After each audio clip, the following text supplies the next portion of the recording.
បាទសួស្តីបងប្អូនទាំងអស់គ្នាថ្ងៃនេះខ្ញុំលើកយកព័ត៌មានមួយដែលចុះផ្សាយដោយគេហទំព័រកាសែតកសន្តិភាពហើយព័ត៌មាននេះទាក់ទងនឹងការសាងសង់ចិត្តរួចហើយទើបចុះទៅបញ្ឈប់ការសាងសង់មន្ត្រីជំនាញឆ្លើយថាជាសំណងគ្មានច្បាប់ហើយព័ត៌មាននេះដែរដូចជាស្រដៀងគ្នានឹងព័ត៌មានមួយដែលនៅខាងខេត្តរតនគិរីដែរបាទដោយឆៃរក្សាថ្ងៃពុធទី11ខែវិច្ឆិកាឆ្នាំ2015នៅវេលាម៉ោង 22:29 នាទីខេត្តកំពង់ធំប្រជាពលរដ្ឋនាំគ្នានិយាយរិះគន់ថាសំណង់ដែលកំពុងតែសាងសង់រំលាយយកដីចំណីស្ទឹងតាំងក្រសាំងបានសាងសង់ទៅដោយរលូនចាប់តាំងពីបុកគ្រឹះរហូតសម្រេចបាន 70% ទៅ 80% ហើយទើបសមត្ថកិច្ចជំនាញចុះទៅបញ្ឈប់ការសាងសង់សង្ស័យតែមានការខុបខិតគ្នាជាមួយអាជ្ញាធរឃុំស្រុករួមជាមួយនឹងការិយាល័យជំនាញភូមិបាលស្រុកនិងខេត្តផងមើលទៅទើបអាចប្រព្រឹត្តបានរហូតដល់ចិត្តរួចជាស្ថាពរបែបនេះហេតុការចុះផ្អាកការសាងសង់សំណង់គ្មានច្បាប់អនុញ្ញាតនេះធ្វើឡើងកាលពីវេលាល្ងាចថ្ងៃទី11ខែវិច្ឆិកាឆ្នាំ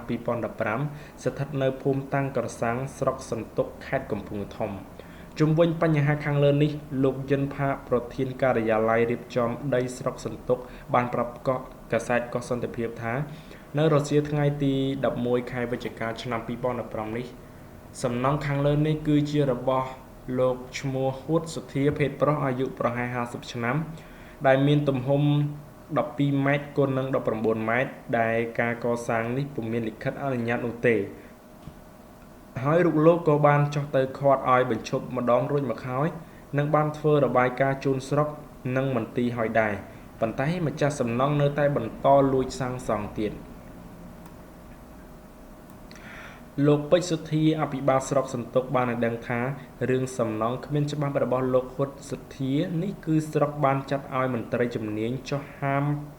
ឃាត់នឹងធ្វើកិច្ចសន្យាចំនួន2ដងមកហើយនៅតែមិនរៀងចាលហើយល្ងាចនេះគឺជាល្ងាចថ្ងៃទី11ខែវិច្ឆិកាឆ្នាំ2015មន្ទីរជំនាញដឹកនាំកម្លាំងចុះមកផ្ទាល់សហការជាមួយស្រុកធ្វើកិច្ចសន្យាជាចុងក្រោយ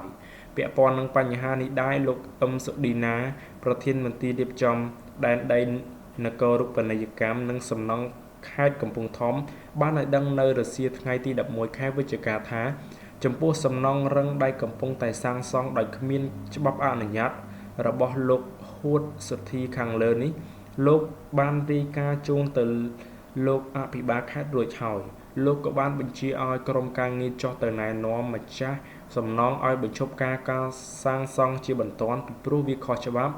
បើនៅតែមិនស្ដាប់ទៀតលោកនឹងដាក់ទៅតុលាការអាចឈានទៅដល់ការវាយកំទេចចោលវិញក៏ថាបានដែរ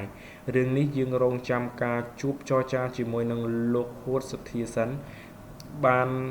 លទ្ធផលយ៉ាងណានឹងជម្រាបជូនតាមក្រោយទៀតរហូតមកដល់ពេលល្ងាចថ្ងៃទី11ខែវិច្ឆិកាឆ្នាំ2015នេះកាសែតកសន្តិភាពព្យាយាមស្វែងរកទំនាក់ទំនងជាមួយលោកហួតសុធាដើម្បីបំភ្លឺជុំវិញបញ្ហានេះប៉ុន្តែមិនអាចទំនាក់ទំនងបានផ្ទះសង់លើទឹកសង់ចិត្តហើយវាយចោលគួរស្ដាយស្រុកខ្មែរខ្ញុំអញ្ចឹងបាទសូមអរគុណ